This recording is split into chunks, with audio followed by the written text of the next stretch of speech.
Tiniyak naman ng pambansang pulisya ang patuloy na pag-ayuda sa mga pamilya ng 44 na SAF commandos na nasawi sa Mama Sapano encounter.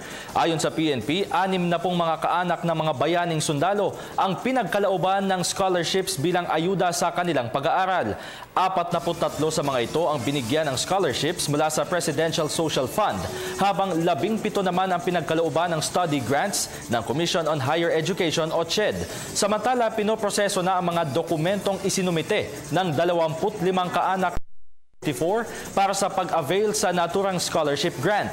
Sa tala ng PNP, nasa halos 70 milyong pisong halaga ng lump sum benefits, higit 1 milyong pisong pensyon at higit 35 milyong pisong halaga ng donasyon ang natanggap na ng mga pamilya ng SAF 44. Bukod dito, nakatanggap rin umano ang mga ito ng tulong mula sa local government units at ilang pribadong donors.